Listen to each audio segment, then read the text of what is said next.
साथियों, क्या आप भी बाथरूम से लेकर के बेडरूम से लेकर के दुनिया के किसी भी हिस्से में चले जाएं, स्वयं के साथ में मोबाइल फोन चिपका करके रखते हैं, जैसे कि वो आपके दिल की धड़कन हो कि धड़कन रुकी नहीं और आपका यहां से आगमन हो जाएगा। यदि इतना प्रेम आपको मोबाइल फोन से है तो ये एपिसोड आपको पूरा जरूर देखना चाहिए। मेरे बहुत ही प्रिय और बेहद सम्मानित साथियों, हृदय की असीम गहराइयों से अभिनंदन, बहुत बहुत हार्दिक स्वागत। ना हम समय का ख्याल रखते हैं, ना हम स्थान का ख्याल रखते हैं, ना हम शुद्धता का ख्याल रखते हैं, बस मोबाइल अपने साथ में होना चाहिए। आदमी कई बार हो सकता है कि शरीर पर कोई वस्त्र पहनना भूल जाए, परंतु घर से बाहर जाते समय वो मोबाइल कदाचित भूल ही नहीं सकता। धड़कन है। तो मोबाइल पर हमने ये एपिसोड क्यों बनाया है? साथियों, जब मोबाइल आप अपने साथ में रखते हैं तो किसी का फोन आपके पास में यदि आता है तो उसमें से एक ध्वनि गुंजरित होती है, निकलती है। यदि आपने साइलेंट नहीं किया हुआ है, यदि आपने वाइब्रेट नहीं किया है, तो एक ध्वनि उसमें से निकलती है जिसको हम कहते हैं रिंग टोन। अब इस रिंग टोन को कई लोगों ने भजन, किसी प्रकार का मंत्र, किसी प्रकार की भगवान की आरती आराधना लगा रखा है। प्राइमा फेसी तौर पर प्रथम दृष्टया हमें इसमें कोई बुराई नजर नहीं आती, कोई भी बुराई नजर नहीं आती। आप लोगों में से कई लोगों ने रिंगटोन में ये चीज लगा रखी होगी, परंतु यदि आप उस मोबाइल फोन को अपने साथ में बाथरूम में लेकर के जाते हैं, जहां पर शुद्धता तो बिल्कुल भी नहीं है, या फिर आप पति पत्नी अपने अंतरंग पलों में है और उस समय आपने कोई हनुमान जी का मंत्र चूंकि लगा रखा है तो फोन आने का तो कोई समय नहीं है, उस समय वो फोन गुंजरित हो गया, इस पर आपका क्या विचार है? कई महिलाएं जो कि हनुमान जी की आराधना करती हैं, करनी ही चाहिए, इसमें कोई बुराई नहीं है, उसके अपने शुचिता के नियम होते हैं। तो यदि बहनों ने भी हनुमान जी का कोई मंत्र, कोई आराधना, हनुमान चालीसा का कोई अंश लगा रखा है और यदि वो रजस्वला है, यदि क्या माह के कुछ दिन उनको होना ही है, उन दिनों में वो उसी गुंजरित हो रही ध्वनि को, उसी हनुमान चालीसा को वो अपने हाथों से स्पर्श कर देती हैं। इसमें कहीं से भी हमें सटीकता, सही इस बात को होना दूर दूर की बात है, ये हो ही नहीं सकता। जीवन में किसी समस्या का सामना कर रहे हैं, जैसे कि शादी में देरी होना, पति पत्नी में मनमुटाव या तलाक तक की नौबत आ जाना, संतान का प्राप्त न हो पाना, नौकरी या धन प्राप्ति में बाधा आना, जीवन के प्रत्येक क्षेत्र में किसी न किसी प्रकार की बाधा आना, तो आज ही अपनी जन्म पत्रिका का संपूर्ण विश्लेषण करवाएं और पाएं समस्या से सदैव के लिए मुक्ति। मंत्रों का अपना एक समय है। जितने भी मंत्र हैं, शास्त्र उसमें निर्धारित करते हैं कि ये फला फला जो मंत्र है ये प्रातः काल में, ये है रात्रि काल में, कुछ है वो संध्या काल में है। दूसरा और बड़ा महत्वपूर्ण बिंदु कि जब भी फोन की घंटी बजती है हम आतुरता में होते हैं अधिक जल्दी से जल्दी फोन उठाने के, और जबकि मंत्र के संबंध में एक चीज आप गांठ बांध लीजिए कि मंत्र यदि आपने शुरू किया है तो वो मंत्र पूरा बजना चाहिए। आप उसको खंडित कर रहे हैं बीच में उठा करके ही। तो सबसे पहली बात तो मैं आप लोगों से यही अनुरोध करूंगा कि आपको मंत्र से प्रेम है तो आप प्रातः काल स्नान आदि करिए, स्वयं मंत्र बोलिए। इस प्रकार का प्रदर्शन करने की कोई आवश्यकता नहीं है। आपको इस प्रकार का प्रदर्शन संकट में डाल सकता है। दूसरा, क्या आपने ये पता किया कि आपकी जन्म पत्रिका किस लग्न की है?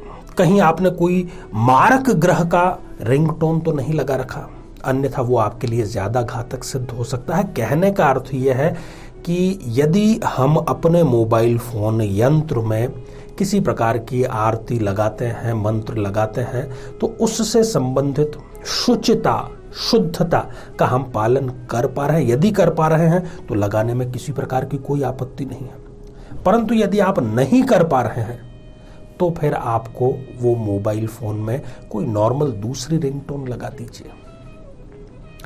अब बात करते हैं मुद्दे की।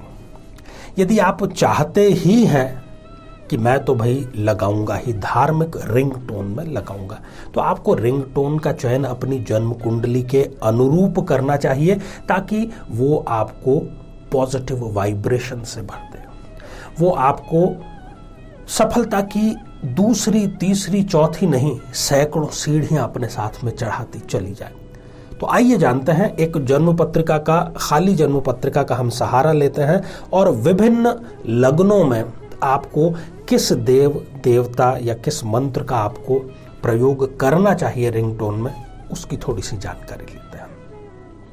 यदि आपका मेष या वृश्चिक लग्न है तो आपको चाहिए कि आप हनुमान जी से संबंधित हनुमान चालीसा का कोई अंश जिसमें हनुमान जी का कोई ना कोई तत्व हो, उसको आप रिंगटोन के तौर पर इस्तेमाल कर सकते हैं। यहां पर मैं लग्न पर इसलिए जोर दे रहा हूं कि अभी आज की तारीख में जो मोबाइल है और हम हैं, दोनों में कोई अंतर नहीं रह गया है। दो जिस्म और एक जान वाली बात बन चुके हैं। अब ये इष्ट देव वाली, इसलिए मैं इसको पंचम भाव से नहीं जोड़ रहा, मैं इसको लग्न से ही जोड़ करके आपको बतला रहा हूं।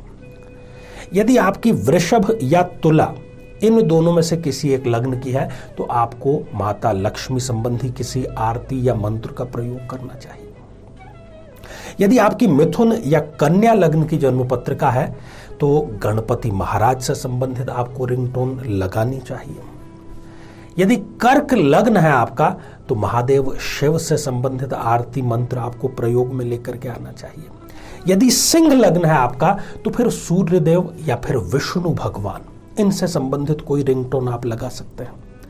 यदि धनु या मीन, इनमें से कोई एक लग्न आपका है तो पुनः आपको विष्णु भगवान से संबंधित कोई लग्न से संबंधित जो मंत्र है उसका आपको प्रयोग करना चाहिए। और अंत में यदि मकर या कुंभ आपका लग्न है तो फिर आपको शनिदेव से संबंधित कोई आरती मंत्र का जो प्रयोग अवश्य करना चाहिए। पुनश्च दोहरा देता हूं, मैं इसके पक्ष में नहीं हूं कि इस प्रकार की रिंगटोन आप लगाएं, परंतु यदि आपने ठान ही लिया है तो फिर मैंने आपको वो सूची भी बतला दी है, तो इसका ख्याल जरूर रखें। और साथियों, जैसा कि हमारे कार्यक्रम की परंपरा है कि हम प्रत्येक एपिसोड के अंत में किसी न किसी जातक के प्रश्न का उत्तर देते हैं, और इसकी जो प्रक्रिया है वो यही है कि आप इस एपिसोड में पूछे गए किसी एक प्रश्न का सही उत्तर देंगे और किसी भी कमेंट में आप उस उत्तर को लिख करके भेज सकते हैं अपने प्रश्न के साथ में। उस प्रश्न से पहले आपको #आचार्य चंद्रकांत जरूर लिखना चाहिए।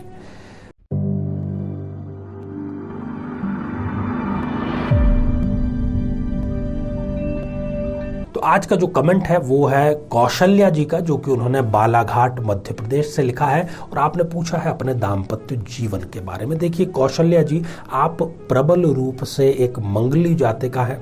हालांकि कई लोग आपको कह देंगे कि 29 डिग्री का जो मंगल है वो आप पर बेअसर हो चुका है, परंतु ये बात तथ्यहीन है।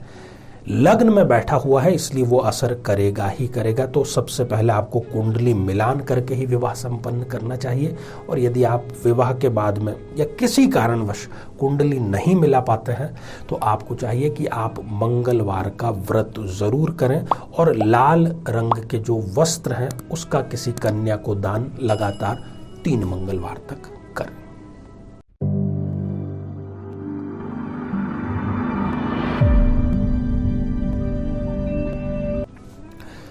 तो साथियों, अब आज का बेहद ही आसान सा प्रश्न। आज हमने रिंगटोन की चर्चा की और लग्नों पर आधारित कौन से रिंगटोन लगाने चाहिए उस पर चर्चा की।